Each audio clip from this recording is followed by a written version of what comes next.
Welcome to the SowGrow Marketing Council podcast. The SowGrow Marketing Council is a membership organization comprised of growing marketers who want to stay ahead of developments in multiple areas of marketing. This podcast features recordings of SowGrow Marketing Council meetings. Tune in to hear expert marketers share tips and discuss the latest strategies and tools in marketing. To join the next meeting and be part of the discussion yourself, visit SowGrowPR.com. That's SowGrowPR.com and click on the Marketing Council tab. Let's get growing.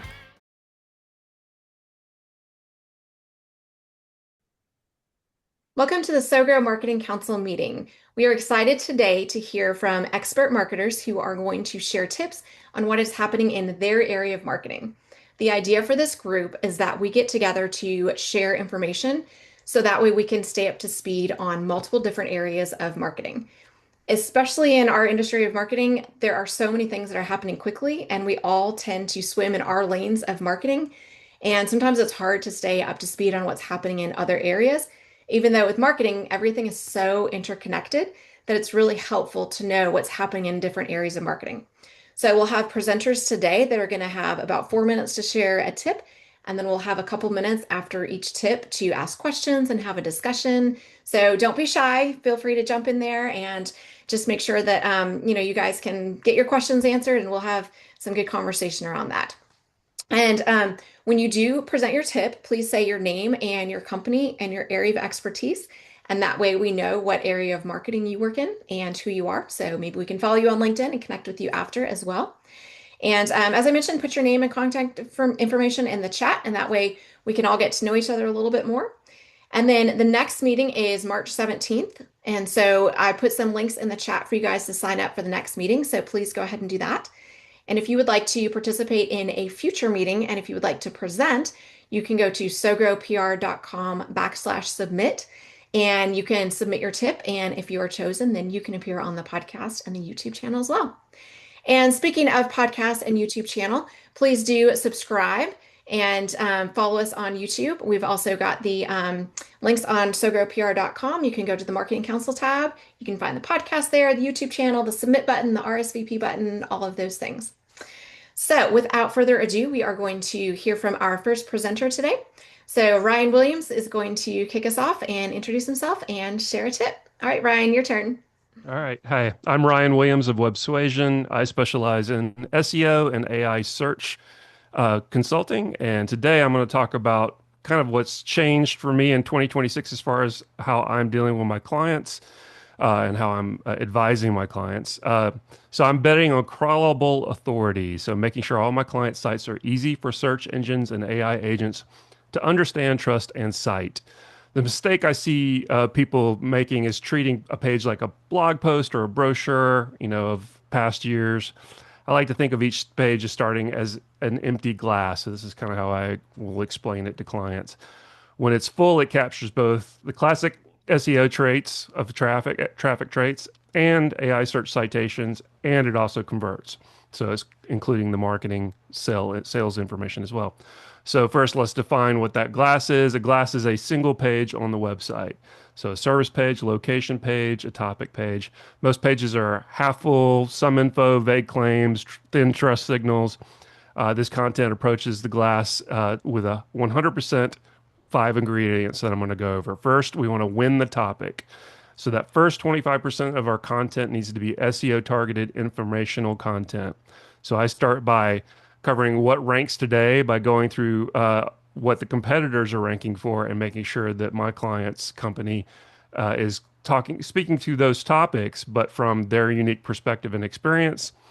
And we're matching up search intent, but differentiating with experience, examples, constraints, regional nuance, process, and proof. So earn the click by answering what Google already rewards. We're just going to do it better.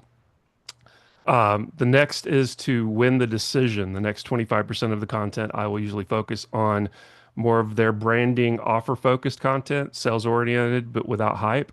So that would be like a symptom to solution, cost benefit, timeline, what's included in the service or the product, what's not, who it's for, and who it's not.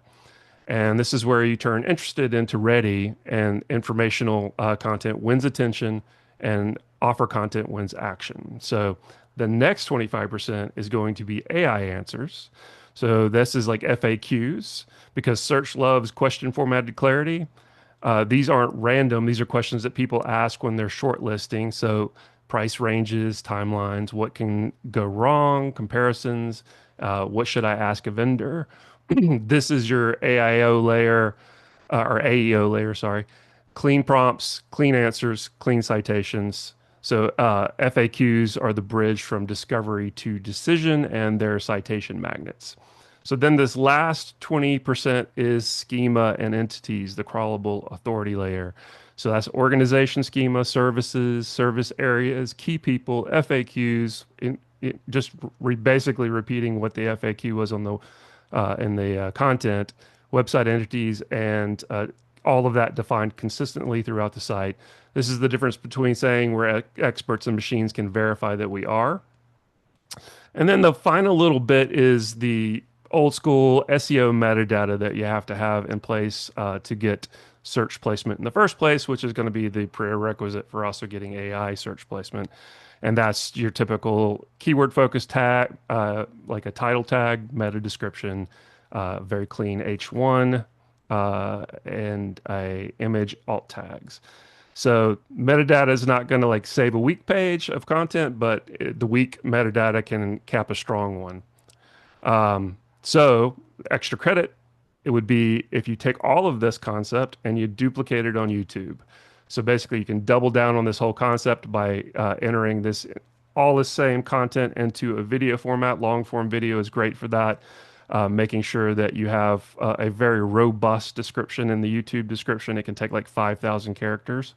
So you can basically do a transcript and rewrite the video and include that as well. And then you're getting video search and AI search and Google Bing search as well. So that's how you fill the 100% glass to 100% for each page on a website.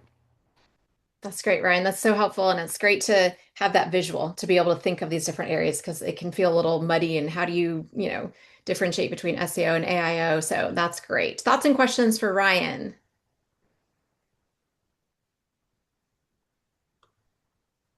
Ryan, on your third ingredient, Win AI, I think you said FAQ.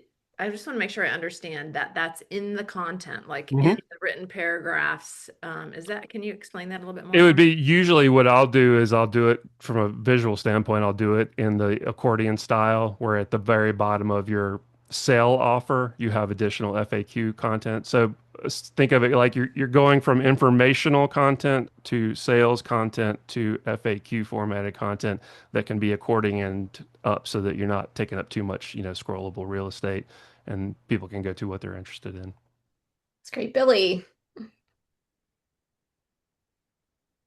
Hey Ryan, I didn't write fast enough. If you could on your glass, if you could go 25% was the first thing that Yeah. was the info, 25% AI answers. I had the 20% schema, but was the AI answers and the FAQ separate or the same, or where am I miss? I'm Yeah, so missing. you got first you want to win the topic, so 25% of that's the old school SEO content.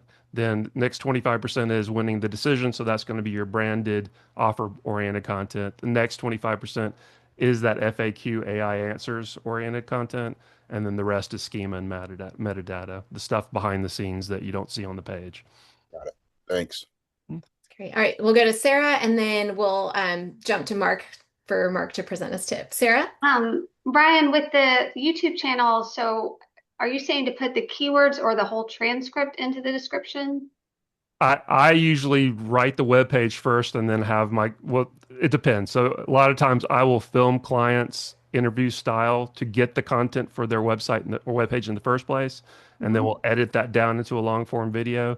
So it will already have a version of the same content, but then Mhm. we want to make sure that we're using those keywords in the title of the YouTube video just like you would on a website on your title page, and then using those keywords throughout the description as well.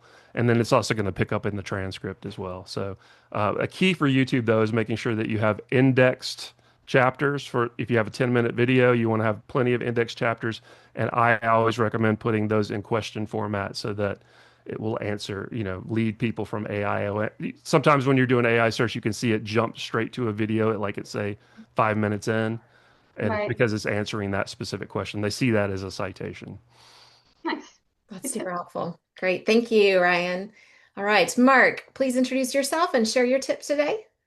Hi, Mark Michelson. I am marketing research primarily and secondarily community organizer for AI. And I wanted to share a simple, stupid tip that a lot of people just don't have for whatever reason. I ask around a lot, and I'm going to have to share my screen on this to kind of show it to you. So the simple tip I have for today has to do with your settings. And I'm just to show of hands real quick. I'm kind of curious, how many of you have changed your settings in any of your LLMs? Be gone in 1, 2, 3, 4. Okay, that's almost everyone. So this may be redundant. So I'll show you a couple of new things as well. So first of all, ChatGPT seems to be the one most everyone uses. They are different in each one.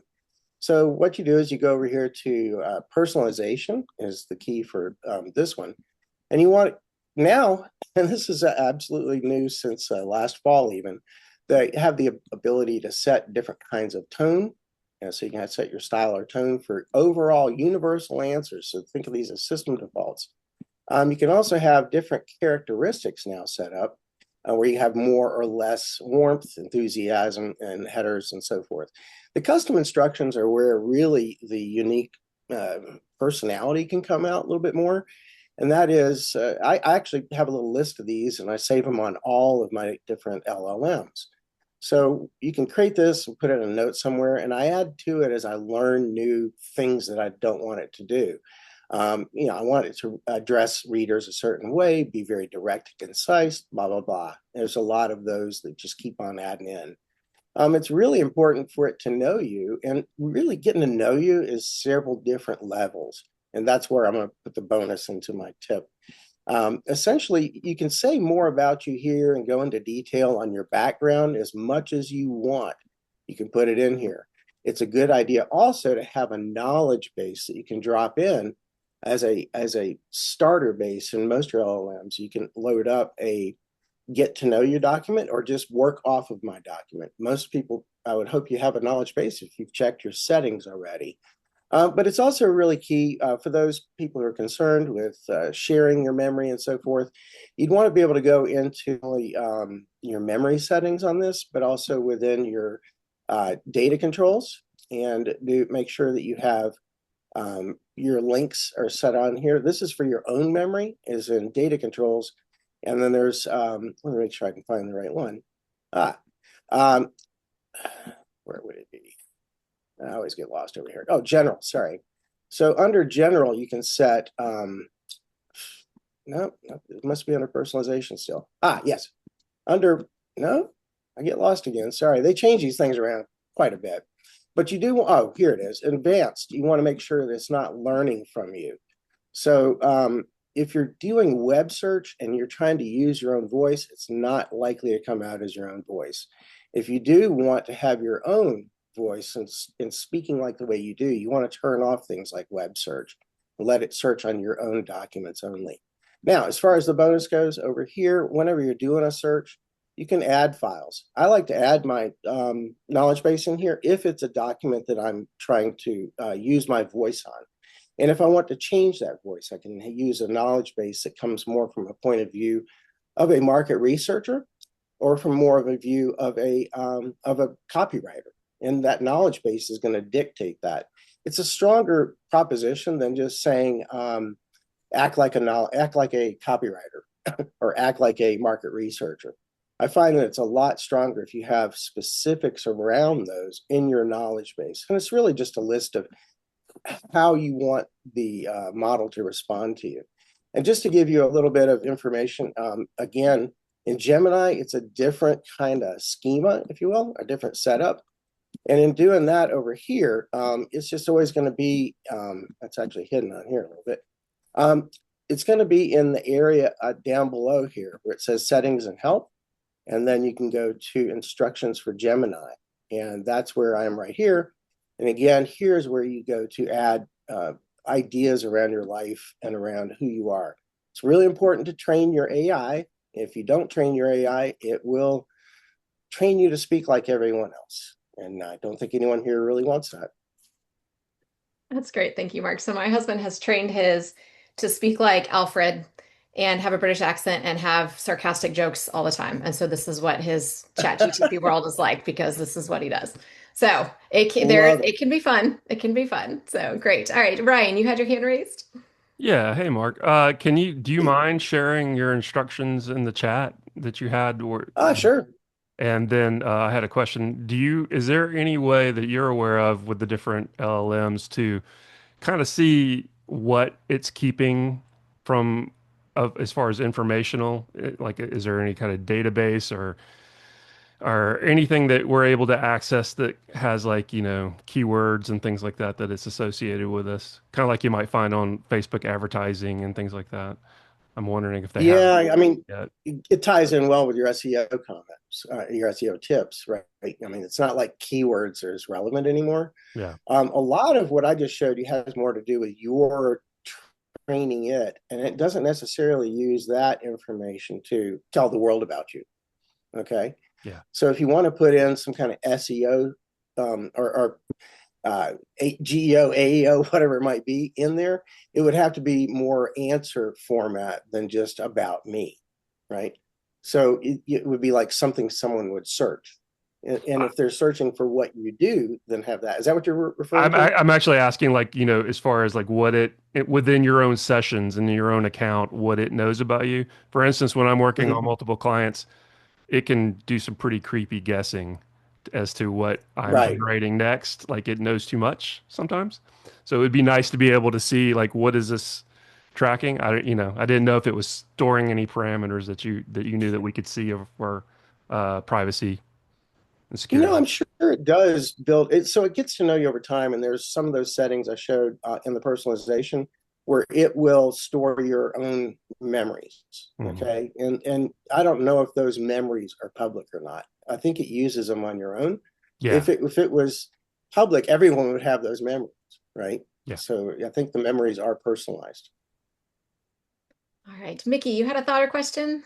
Well, I was just going to say, yeah, I think Ryan, this may help answer. Like in ChatGPT under personalization, you go to memory, hit manage, and it'll show you all the memories it saved of you. Like, is that what you're saying, to see your history? Like, here's all the things I think I know about you, and then you can go and say, well, that one wasn't right, and you can kind of clean out some of the ones that has it wrong. So I don't know if Exactly. that's what you meant, but yeah, Yep. it's Thank pretty you. cool. So yeah. So settings, personalization, and click manage memory. Yeah. Yeah, privacy is such a big concern. I'm still a little skittish about what I put in it. Susan, Yeah. you've got a thought, and then Mickey will jump to you to do your tip. Thank you. Yeah, I'm the same way, Stephanie. Because things change so quickly, are there a couple of resources that you read regularly that you count on to stay on top of how the privacy stuff is changing, how much to share and when to share and keeping, we're using it sometimes to assist us with our client work, but we don't want to give too much. So just balancing all that and how it's changing, what would you recommend as resources? As far as the news goes, it's daily. I mean, it really comes down to understand. I have a few people I like to follow, and I'd be happy to share those. I don't have a list compiled now, but I'll put one together That would be for great. next meeting. Yeah. It takes a while to determine who you want to follow and, their own personality style too. Like I follow Mickey's stuff. It's great. It's some of the best writing I've seen out there. It's not always about AI, right? So I tried to get my sources from a lot of different places, and I kind of spend some days watching YouTube videos and then going to the different LLMs or AI tools and exploring what they have to say that's new. And a lot of times, if you dig in under those settings and personalization and about us documents, there's a load of training in there. Particularly in the about us area, or just go in there and say Google train or Chat GPT training or Gemini training or whatever it might be. The other key thing is which tool you're using. So if you're using something like a RAG system like Notebook LM, Perplexity also has a RAG system, nothing goes out ever. It's only operating on your documents. So that way you have that security and privacy built in, right? versus, and you can control how much you're going to the web or not in your actual setting on your prompt. As I was showing you, you can go in there and upload a document, right? And say, only use these documents. So that's kind of a RAG system. All these things are changing every day. So keeping up with it, I would just say keep talking to people and as well.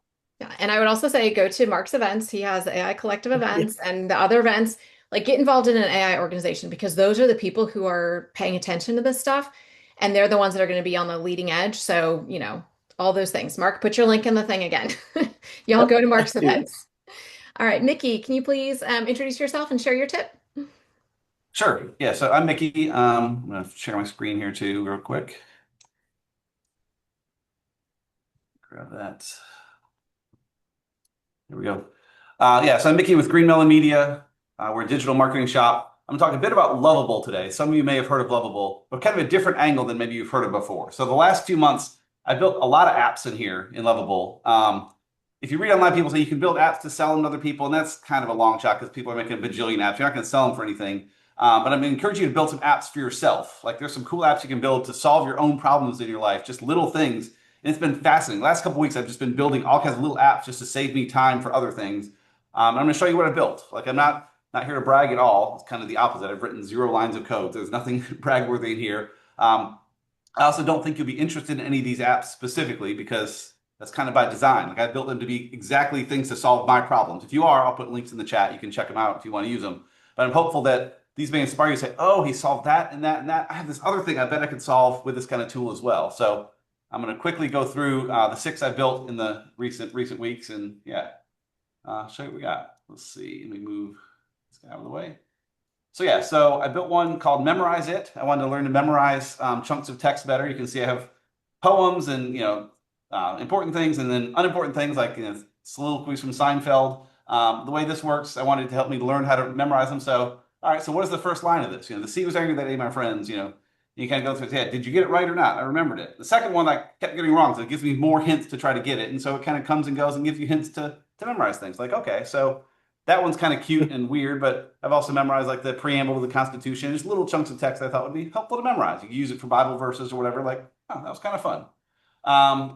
Another one I did a while back, I learned how you can figure out the day of the week based on any dates. Just kind of a weird algorithm you can learn, but I wanted to practice it. I couldn't find a good way to practice it. So I said, hey, I did this in one prompt, just in like 2 sentences. I said, hey, make me a thing that shows a random date from the last 100 years. And then when I click a button, it shows me what day of the week it was. So it takes me a few seconds to think through. So I'm not going to do it, but I say, okay, July 10th. I think I know what day of the week that was. Oh, it's a Thursday. I got it right, got it wrong. Show me another one just to practice it. I hit that once a day, try to hit a couple just to keep me using that. Just again, a tiny little app that no one else made that probably no one else cares about, but it works great for me. It took me just minutes to set it up.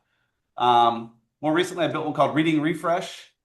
I'm always big on trying to remember books I've read in the past. And so I load in books I've read in the past in here. I used Notebook LM to create a summary of the book and it's added in here. So I can click random book and it'll pull up a book. Let's see what we have today. Tiny Experiments from Anne-Laure LeCompte. And there's a little video I made in Notebook LM. So I can watch it's like a 6-minute video, just kind of refresh me on the books. I try to go in here periodically, just hit random and just spend 6 minutes getting back into a book I read in the past to help me remember what it was, to refresh me on it. So Reading Refresh was that one. Flow State Reader is the one I spent the most time on. This is like a reading thing that appeals, I think it has a worldwide audience of like 10 people because you need to have a very special kind of file to make it work, but it's cool because you can take an ebook and then an Audible file and smush them together into one app or into one book, which means you have to buy it twice, which turns off a lot of people right away, understandably. But then it's cool because after it loads, it takes a sec to load the book. It'll read it to you. You can follow along, but with the original Audible. There's a ton of these that use AI voices, which is cool and saves you some money because you just load the ebook and do the AI voice. But with this, I think the sound will work. I'm not sure, but yeah.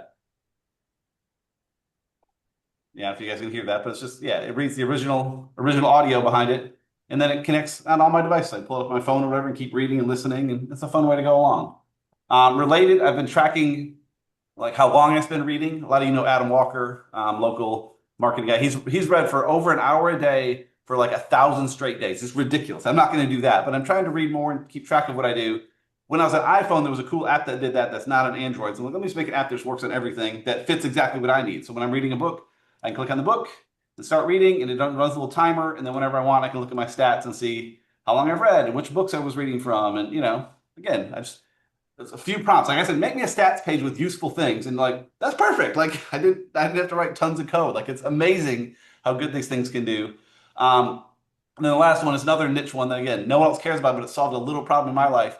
I like to talk to our team and say, oh, Stephanie, congratulations. You're 2,000 weeks old today, or you're 10 million minutes old today. There's weird little birthdays like that. But I had to like go look them up and then add them to my task manager. And it was kind of a lot of work. So I built an app where I can type people or put people in, have to find their birthdays, which is tricky sometimes. And then it just builds a list of like, okay, cool. In 8 days, Brooke is 35. And later, Jeff Hillemeyer is going to be 600 months old. My dad's going to be 40 million minutes old in March. It just gives it an interesting reason to reach out to folks. The rub with this one is that you have to find those dates. And like Stephanie, I wanted to add you to it, but like I couldn't find your exact birthday because most people hide that. And so, but it's kind of fun. So again, I don't know that any of these would appeal to you guys directly, but the idea is like just little things in your life like that. Like, gosh, I wish I could just track this better or save a few minutes here. Like Lovable and other apps like that. I mean, you can just talk to it and just give it a good prompt saying, build an app that does this, this, this, and this, and then feedback and say, oh, actually make it do this instead. And it's brilliant. It's so cool and just can save. I'm not sure it ultimately saves time because I spend a lot of time fidgeting with it too, but I'm happy with where a lot of these have ended up. And now they all save a bit of time, and we'll see how they do in the long run. So fun, Mickey. I love it. My husband bought me a leather-bound copy of the Constitution for my birthday, but I have not memorized it. So maybe I need to build some of these. I haven't memorized the preamble, just the first chunk. Yeah, Right. I'm not gonna memorize the whole thing. Yeah. Right. All right. So I'll drop links to all those in the chat there too. Yeah. Right. All right. I think I saw. Let's see. It looks like Susan's hand is raised. Dan's ahead of me. Oh, Dan. Sorry, it showed just your name, Susan. Go ahead, Dan. Okay. I just wanted to say thank you for providing a lens outside of get rich quick. So much stuff is jammed through that lens that it's cool to be like, hey, this helped me. So bravo. Cool. Thank you. So fun. So fun. All right, Susan.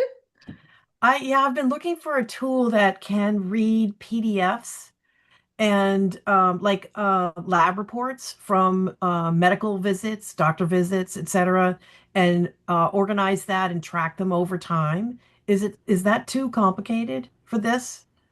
I don't think so. I mean, it's worth a try. Like that reading one I did where it's reading the book, I thought this is too much for it. It's not gonna be able to read these files and do the tag. And it did take, I put some hours into it, but I was blown away. That's what got me excited. I did that reading one, like, holy cow, like it did a great job of that. Now what else can I do? And it's really got me going. So I would give it a shot. I mean, you'll know pretty quickly. I found most apps in Lovable, your first prompt is going to get you like 90% of the way there. You'll be blown away with the first prompt. And then in a lot of cases, you're going to need 70 more prompts to kind of fine tune and fix little bugs. But I'd say see how far you can get in like 10 minutes. And if you're like, holy cow, it got me a long way, let's see what we do. Or if it's just, nah, I can't do it. I mean, you'll find your answer pretty quickly, I think. Is it better than trying to figure it out on like Notebook LM or any of the other options, or are these totally different and kind of different thing? Notebook LM, you would say, here's a PDF. Let's talk about this PDF. Here's when you say, build me a system for every PDF I put in. It does this, and you kind of build you can add a login behind it so only you can log in and do it. And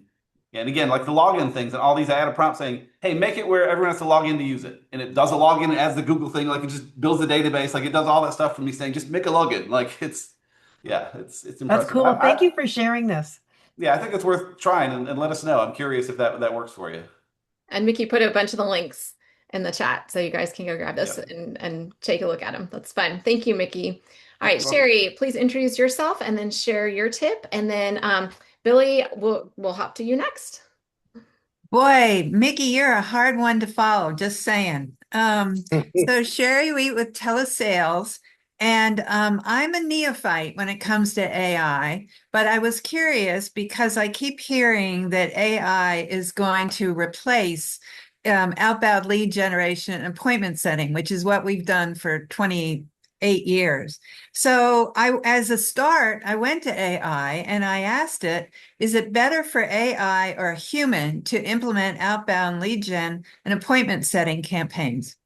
And I was shocked because it came back to me and basically said, it's better for a human to be implementing those type of calls because it's fundamentally a trust building conversation that we're having, and that humans consistently outperform when implementing these type of campaigns.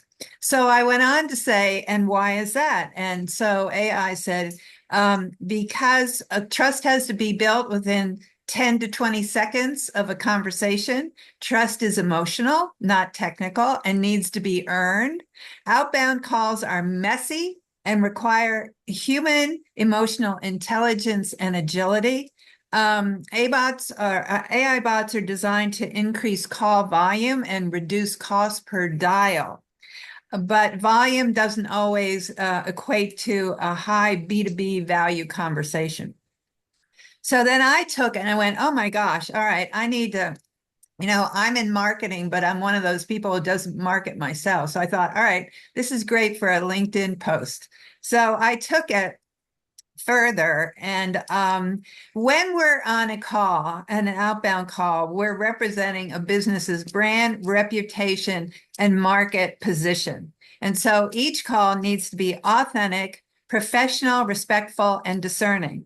And then when we're on the phone, we're working with a hierarchy of people that we're implementing or trying to implement a trust building conversation with. So everybody from gatekeepers all the way up to CEOs. And so it's important that we build rapport and that we're able to adjust. And then let's see, when we're on the phone, also the client's reputation matters. Their branding matters. We don't want an AI bot, representing branding and language and reputation, if possible. So again, when we're on the phones, high value appointments come from the experience, a human experience, judgment, empathy, humor, and a real connection to those we're talking to. So if reputation, brand, and the deal size matter, we recommend that it's a human activity, at least on the first call. That's great, Sherry. So we play a game in our house where we try to come up with the jobs that AI won't take. So it sounds like that will be one of them, right? Like having that first interaction, that human That first interaction, the sales, possibly, yes. So that's interesting. Yeah, it's fun to think of that though. I recommend you guys try it. It's really difficult. Think of the jobs that AI will not take and see what you can do with it. So thoughts or questions for Sherry?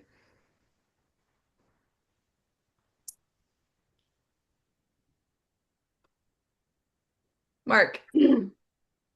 Yeah, I absolutely agree. I've been very reluctant to use any kind of AI for outbound, trying to get new business, and I must get at least 50 solicitations a week from companies wanting to send their chatbots out to bug all my customers or potential customers. And I'm thinking, if that's the first impression they get of me, I don't want that one.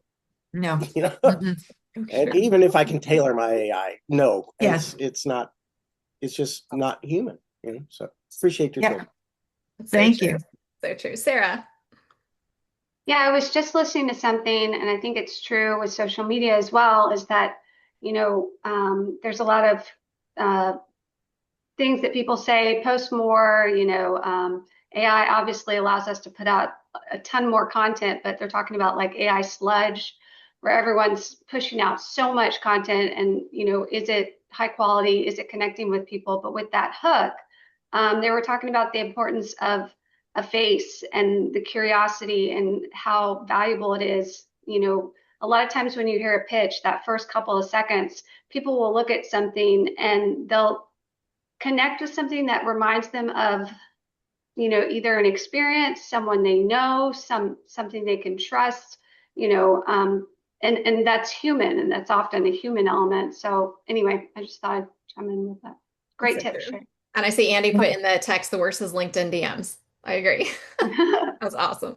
All right, Billy, you had a thought or question? Oh, you're on mute. I was just curious, Sherry, did you end up doing the LinkedIn post? I did, and I'm getting response from it. As a matter of fact, I'm invited to be on a podcast the end of the week. So, yeah, and I'm very interested now because there's this conversation going on about humans. I've been around a long time. We've never talked about humans before. So now I'm looking at, all right, what does that mean? And I'm very interested in connection, both with humans and with nature. So I'm taking it, and I'm actually using AI to help me with that. So I think there are ways that I've found to apply it that I'm really excited about. And then other ways where, it's important, this human to human conversation. Like, what does it mean to become more human? I'm just very curious about that. So, yeah. And that's one reason why we love this group is because we are getting together with a group of humans to be able to talk and learn from each other. So, April, you had a thought or question? Yes, I've been looking into some audience insights, and yes, especially in the millennial bracket, the like a big trend for 2026 is yeah, go analog, try to actually meet in person, and foster community like, outside, not Yes. necessarily digitally. And they're like leaning a lot into conversations that happen in private messaging, not in social media. Like that's more for like interacting with content, whatever. But like when you're talking to people, you're going to text and you're trying to get out and Yeah. have like more of a participatory Yeah. experience. Yeah, that's the target market for me. Actually, April, I co-work at a space in Asheville, and they're all different ages in their working. And it's so interesting to me. I can walk by 1 or 5 people, every month, every day, and they do not look you in the eye and they do not say hello. They absolutely refuse. And I'm challenging that. I'm really interested in challenging that because that's only gonna, that just hurts all of us. So yeah. Absolutely. And I would say tap into this even on a personal level. We have people over to our house for dinner all the time. Like I will call my neighbors and be like, "Hey, come over to dinner." And it's like people don't know what to do. They're like, "Come over to your house and dinner." So we have people in our house all the time because I think people want that human connection. I think there's something there. So as marketers, we can use that to have genuine relationships with people as well because I Yeah. think people just want, they just want to be with people. Yeah. Yeah. Stephanie, I Yeah. so agree. I've been trying to school up my own kids to not be that generation that can only, communicate through text and, you Yes. know, have those real look people in the eye, ability. Like my oldest son, I've taught him how to actually get a job. Yes, you do have to sign up online to, get your foot in the door, but then you also go to the store, ask for that hiring manager, look him in the eye, shake his hand, and that's what gets you a job.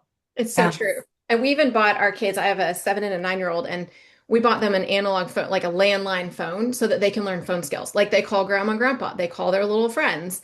They'll call Miss Dorothy down the street and ask her, to come over, whatever. And so they learn those skills at that age because it is, if you're just in front of a computer screen, and it looks like a Yeah. totally old phone. It looks like it's from like 1900 or something. Anyways, it's fine. All right, I digress. All right. Billy, would you please introduce yourself and share your tip? Sure. I'm Billy Mitchell with Stout Creative, and our Stout Creative is a business to business marketing agency in Atlanta. And I'm basing my topic today on 40 years. We just celebrated our 40th anniversary last year, on 40 years of experience. And I think it relates to everybody that's already presented ahead of me. But with that, I'll just kind of dive right in. See if I can share my screen here.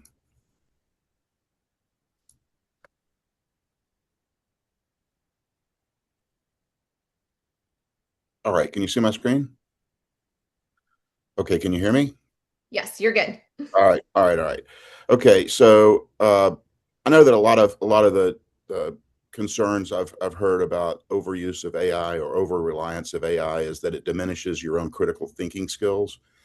And I can't think of anywhere where critical thinking comes into play more than ideation. And I think most of us just that are on this call, or whether you identify that way or not, you're in the idea business. I mean, people come to you for your interpretation or observations of their situation, and you're in many cases paid as a professional to help them improve it. And that usually is based on ideas. Our tagline is I always say it's more than a motto, it's our mission, is we make ideas work. And we actually trademark that. And I have a whole spiel about the ideas don't always come from us. It takes an idea person to recognize a good idea, whether they were the originator or not. And I love AI. I've found it as a really fascinating tool, but I've based my whole presentation today on what happens before AI and how can you still maintain your critical thinking skills, improve your critical thinking skills with AI. So 9.5 things to do when you need a big idea before you rely on AI to do the work for you.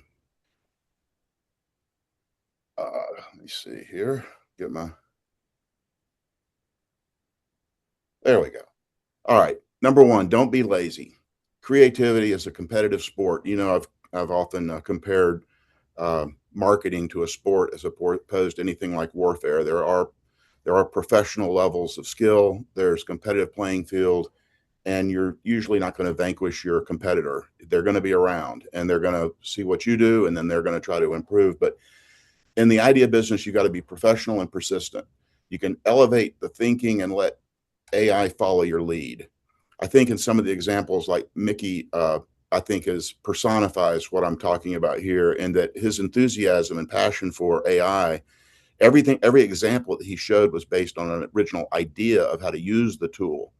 And it was just it was fun to listen to him talk about how share the outcomes. But never quit learning. I think that exemplifies this whole group's approach to AI. It's something new to learn. You don't sit back and ignore it, but you also don't let it do all your work for you. It's a great time to be in the idea business. AI obviously can accelerate learning, it can help shape the ideas, but you decide what matters. Ask plenty of questions. The best ideas start with questions. I've always believed this, and I still do. It's the why not, what if, how come, how much, how soon. Curiosity is your fuel. And I don't know anybody that would actually optimize their use of AI if they don't enter the whole experience with insatiable curiosity. Ask yourself and your team before you ask AI. Keep that part human to begin with. And then dive in. Start with your first idea. Trust your instincts. Sometimes too many ideas still focus from your best idea. AI can help test your thinking and provide endless options. Too many options in many cases. Everybody's first experience with AI, it's like, oh my God. And the page just keeps on building. And it's like, okay, I'm overwhelmed with all of this information, and it may snuff out your experience, right? Not that you're not going to go back, but it's like you've obviously got to dial it back. Just take it one step at a time and remain the driver. You refine and you decide. Try your worst idea. This is an old school kind of brainstorming tip that if you find yourself stumped and you just don't feel like you've gotten that original idea, you can just completely flip the script. And you could use AI for this. I haven't yet, and I think it would actually be fun. That was something that when I was putting this deck together, because this is a tip that I've used for a long time, but if you're stumped, try this old trick. What are some truly bad ideas? It can actually, if you're with a team, that's a great way to kind of just have a little fun, break things up a little bit. And you could even, like I said, maybe ask AI for its worst ideas. Sometimes looking at that worst idea, you can see inside of that idea, just like the old the obstacle is the way, or the solution's in the problem. Maybe in that worst idea is a good one. And AI can certainly generate terrible ideas. So what's the story? Every idea has a story. Authenticity comes from your observations, insights, and lived experience. AI can help, but the story is yours to tell. What's the hook? Why should anyone care? AI can generate endless options, but you choose what feels true. Creativity doesn't clock out. Sleep. If you have an idea you're thinking about, this is really some of the most enjoyable parts of the communications or marketing or PR business is generating that idea. So you don't just clock out, go home and forget about it. You eat with it, you sleep with it, You're in the shower, you have the idea, the old stereotype of you're driving and you have the idea. So inspiration and ideas can happen anywhere at any time. And write them down. However you record your own thoughts, whether it's an audio recording or you have a journal that you keep, write that stuff down. AI will still be there when you want to come back to your screen. Keep working. Making ideas requires tenacity. AI is always there to help, but creative passion and drive requires a human. Here was my little twist of the 9.5 tip is cut it in half. If it's not essential, it's clutter. AI can flood you need to scale that back too, because you're going to have to convey this idea and represent it and be an advocate and an evangelist for that idea, because an idea has to gain steam. If you can't pass that idea on and share it with your own team or share it with your client, or then get it through committee and advocate for it and test it and improve it and collaborate, then that idea may never get off the ground. And so AI can tighten the language, and just a perfect ending to what everybody just talked about, that human to human exchange to evangelize that idea. It's up to you. And that's it. Big ideas begin with you. AI gives more angles and fast feedback, but you should remain the thinker, the skeptic, the editor, and the creative mind that makes the idea work. That's great, Billy. I love it. I love the idea of starting with the worst idea. I can imagine walking into a brainstorming session and having this terrible idea and having it just throw everybody off, and then lightening the mood, and then really getting into the brainstorming. That's just a really creative way to break things up. All right, Susan, you've got a thought or question for Billy? Yes, I loved how you took a breath for all of us, slowed us down to really think about how to approach this. And I'm curious, what recently did AI surprise you in any way that you've been using it, whether it's telling your story or working on a creative idea? I tell you what's been the toughest thing for me, and you see it everywhere, but I primarily use ChatGPT because I started there and I had so much to learn there. I see all these other, I do use Perplexity for research, but I see all of these other tools, and I follow the experts, or those that I realize are well ahead of me, and try to learn off of them. But I stay in my own lane too. I learn from doing it, and so I'm going to stay. And I did go with a paid version of ChatGPT, and I did learn to go behind the scenes and turn off the learning thing, and where how not to overshare. But I've always said that creatives just need a pat on the head. We'd work for free if we got enough, and ChatGPT is so complimentary. I mean, it thinks I'm a genius, and so I have to dial that back to that tone, like Mark was talking about. That I don't need that. I'm too influenced by that. So, but anyway, I don't know if that's answering your question, but yeah, I'm still learning and turning the knobs and the dials, but I do have to pull up at some point and go, okay, there's some decisions that need to be made here, and how do I now? And AI can help on all these things, but I love the work so much. I'm not going to give up all my work to AI. I want to improve it to be more efficient, get more done, but I don't want to go away and not enjoy the process. That's great. Mark, you had a thought or question? Yeah, I was just going to say, having the worst ideas is a wonderful thing. We actually pressure test a lot of the AIs to make sure that they're not being sycophant. And one of my favorites is garlic Parmesan flavored gum for 5-year-olds. What do you think of it? And if it tells me it's a lovely idea, I know something's wrong. Yeah. Dan, you had a thought or question? Kind of another thank you for a lens that isn't the typical lens. I was very fortunate that early in testing with AI, someone that was deep into it already, and I trust quite a bit, was like, just keep in mind, it's a paid intern. Just keep that up front. So everything I did in the onset was like, well, I wouldn't let my paid intern write my thoughts in a newsletter, so I'm not going to do that. But I would be like, hey, can you go to this website and do a little research and whatever? And I've kept that kind of approach all the way through. So recently started using Claude a bit more and the co-work thing, and being able to switch in between a marketing plugin and a sales plugin, I'll still treat it like an intern, but it's an intern who happened to graduate with a degree in sales or marketing. And I'd be like, take a look at this thing we already did. All I want's your input through your lens. So we just keep treating it like this little team of, $20 an hour paid interns, and it's yielded fantastic results. And then my favorite out of all the points was start with your first idea. So many of us have been doing what we do for so long that I think we owe ourselves to hold on to that first one, at least for a little bit. I love it. It was great. Thank you, everybody, for your tips today. These were so wonderful. And I know some of you guys have tips lined up for us. So go to sowgrowpr.com/submit and submit your tips. The people who submit them first are the ones that get slated in first. So if you were not able to present today, definitely go and do that. And we would love to have you guys present next time. Our next meeting is March 17th, same time, same place. We log on at about 9:50 just to kind of settle in and network.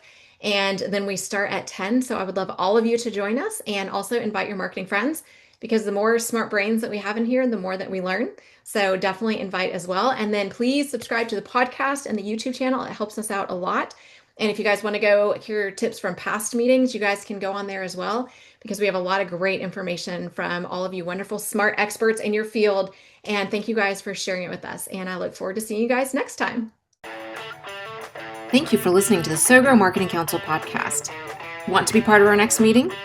Visit SowGrowPR.com. That's SowGrowPR.com, and click on the Marketing Council tab to sign up for our next event. Until next time, keep growing.